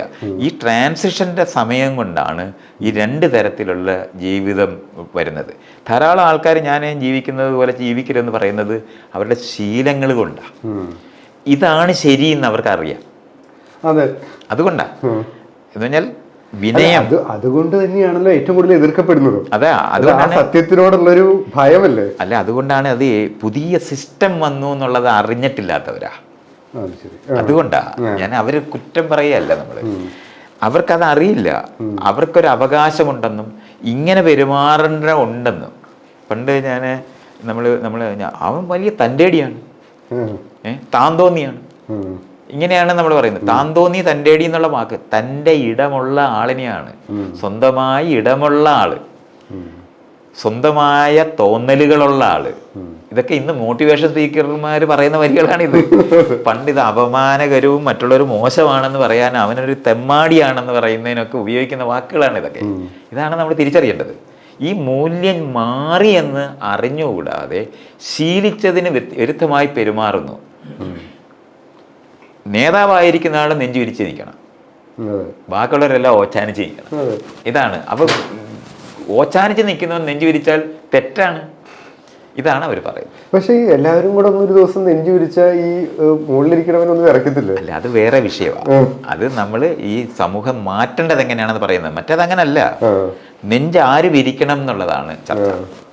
നമ്മൾ പൊതുവെ യുവജനത്തിന് ഉപകാരപ്പെടുന്ന രീതി ചെയ്യാനാണ് നോക്കുന്നത്. ഒരു യുവാവായ ആള് അലസനായിരിക്കുകയും സ്വന്തം മാതാപിതാക്കളുടെ ചെലവിൽ കഴിയുകയും ചെയ്യുമ്പോൾ അയാൾക്ക് ഇങ്ങനെ നെഞ്ചു വിരിച്ച് നിൽക്കാൻ പറ്റുമോ?